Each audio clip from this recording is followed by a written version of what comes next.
स्थानांतरण के विषय में आज घोषणा कर दी है। यानी 29 जुलाई से ई शिक्षा कोष के माध्यम से स्थानांतरण के लिए आप आवेदन कर सकते हैं। नमस्कार। बिहार के हमारे सभी शिक्षिका एवं शिक्षक वृंद हमारी बातों को बहुत ही ध्यान से सुनिए। दिनांक 29 जुलाई 2026 से।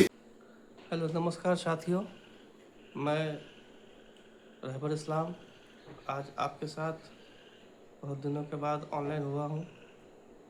जैसा कि आप सभी लोग जानते हैं, बिहार में स्थानांतरण नीति को लेकर सभी शिक्षक व्याकुल हैं।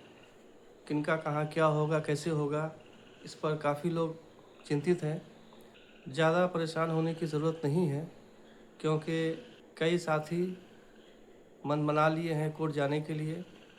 हम लोगों ने भी विचार किया है कोर्ट जाने का, और स्थानांतरण को लेकर आज शिक्षा मंत्री मिथिलेश तिवारी सर जी ने भी स्थानांतरण को लेकर स्थानांतरण के विषय में आज घोषणा कर दी है कि कल से यानी 29 जुलाई से ई शिक्षा कोष के माध्यम से स्थानांतरण के लिए आप आवेदन कर सकते हैं।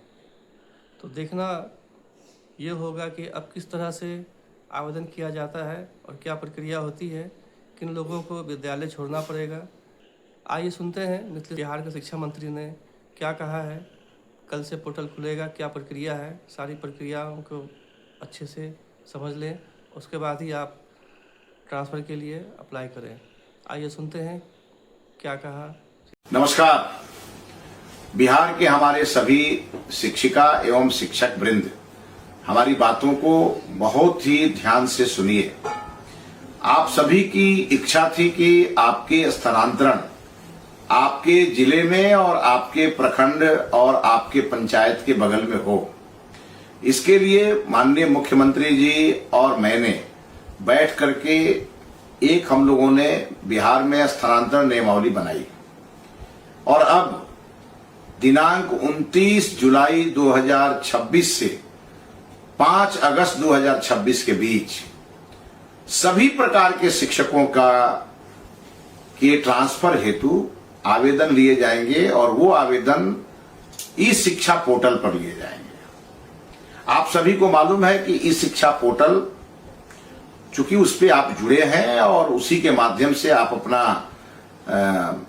आपकी हाजिरी भी बनती है और उसी के माध्यम से आपका सब काम चलता है।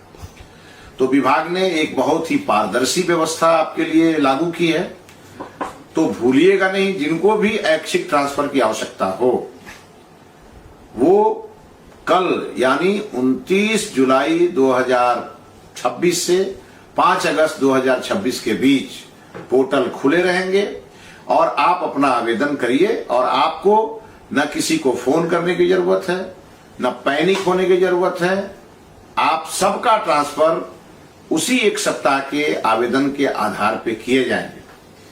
ध्यान रखिएगा, पहले के सारे आवेदन निष्प्रभावी माने जाएंगे।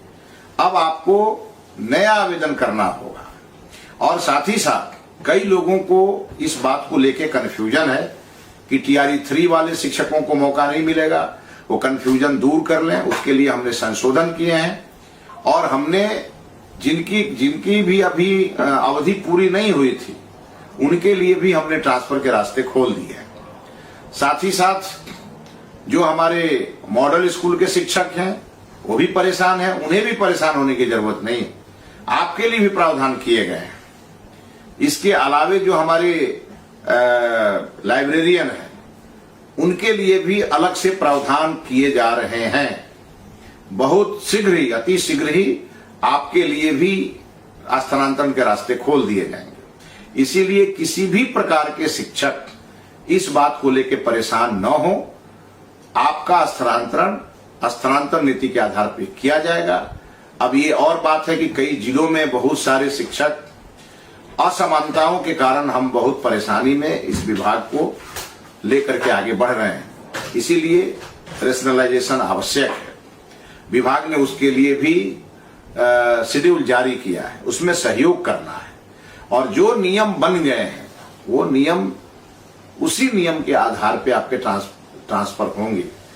मुझे एक बात और ऐड करनी है, इस ट्रांसफर पॉलिसी के क्रम में और इस ट्रांसफर अवधि के क्रम में कहीं से भी मुझे कोई सूचना यदि मिली कि किसी शिक्षक ने किसी शिक्षा विभाग के पदाधिकारी या कर्मचारी को कोई रिश्वत दिया, तो रिश्वत लेने वाला भी और रिश्वत देने वाला भी दोनों दंडित होंगे।